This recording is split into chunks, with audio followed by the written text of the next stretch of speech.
So this is going to be a very delayed, not very long, but hopefully short book talk because I have not done a book talk in like 3 months because I'm a very, very slow reader, unfortunately. Let me try to look into a camera. So I just did not do a book talk.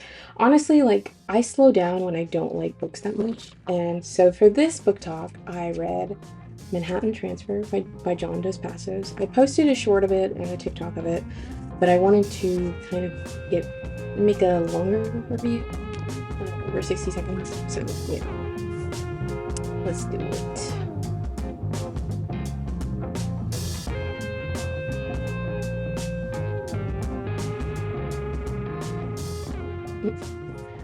So, this book, to get into the synopsis, is about a various number of people, like different people living during the 1920s.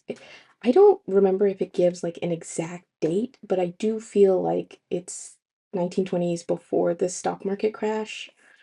So it just kind of goes through different people, like how the city was, I mean, just as the city is now, like made up of different immigrants and different types of people, rich people, poor people. It just goes into that. And it also goes into different, the ways, like the writer kind of emulates the different ways people talk, whether they had like an Italian accent or like they slur their words or they were French or something like that. So, and also the author wrote this, the author is actually a modernist writer.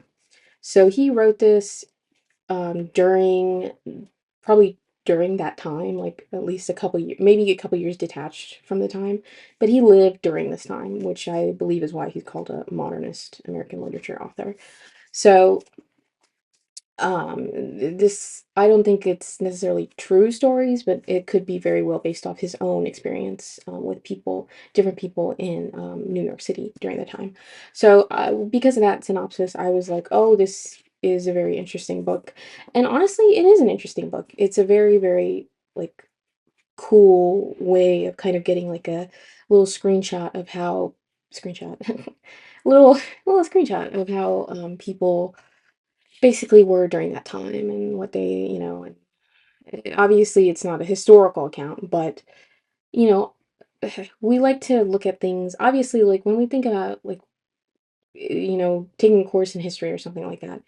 We always think about like we always focus on the big events and stuff like that. We never focus like obviously we've never really focused on like day-to-day life events of people during the time and how they manage day to day. We always like if obviously if you go take a history class, people focus on the bigger events that changed history or that impacted history or something like that.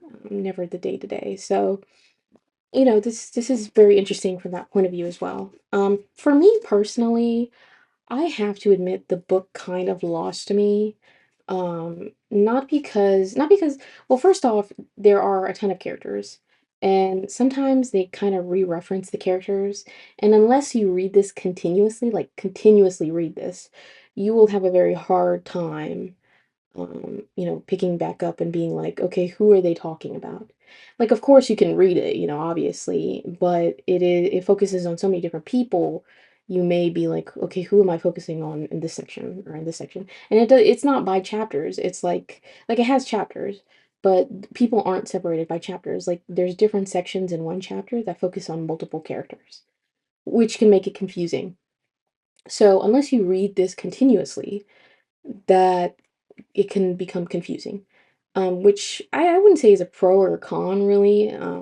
It just depends on whether you like the book. For me, I don't know, I liked it, but I was like, it wasn't really, interesting to me. Like it wasn't as interesting as I hoped it was, to the point where I dragged a lot reading this.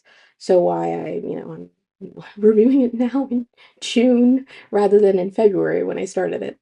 But yeah, I finished this, I think, in April, but still, it took me like 2 months to finish it. So, for me personally, I don't think there wasn't necessarily anything I disliked about the story, which is funny because, usually if, you have little interest in a book, you obviously have dislikes or something like that. But truthfully, I did not have anything I disliked. I really think this is a compelling sort of story, or stories of different people, even if it's like, not nonfiction, like it's fiction. But I do think it's very compelling to read, and I do recommend for people to read it. But yes, you would want to read it continuously. So if you, let's say, get tired of it, obviously not every like minute of every hour, but like, you don't want to like leave it for like 2 weeks and then be like, okay, where was I? So, that's not going to help. So I think I rated it. I don't remember, and I didn't really bother looking. But I think I rated it 3 out of 5 stars because, yeah, the biggest thing was really not being able to kind of keep up with the characters. And then obviously for me personally, wasn't necessarily a favorite of mine. So I was like, I just don't feel like reading this. So like that's why it took me longer to finish it. And so a lot of the times I'm also like, even if I did read it continuously, I feel like I have no idea what they're talking about.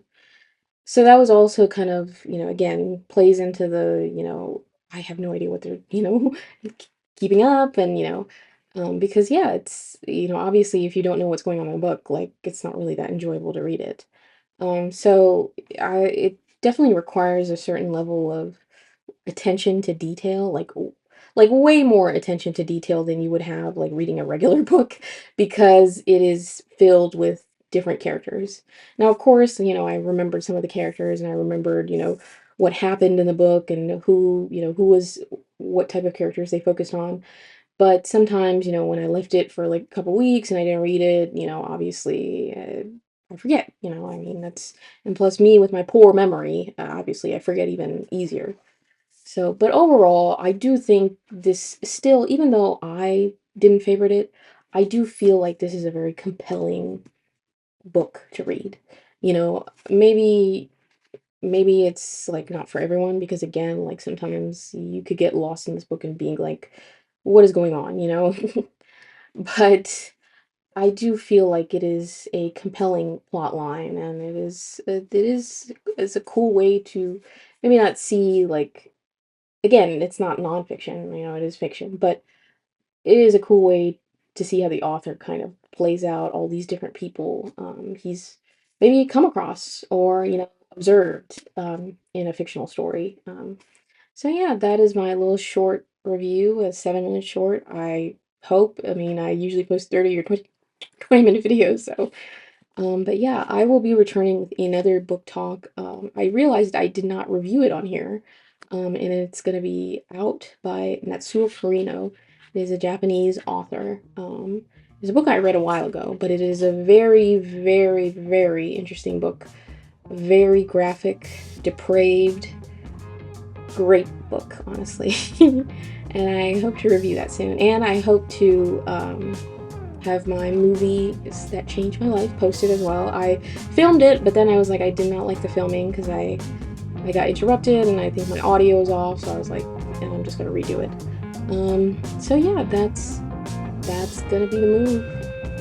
I'm definitely hoping to keep this little streak of keeping my YouTube going. So thanks for watching.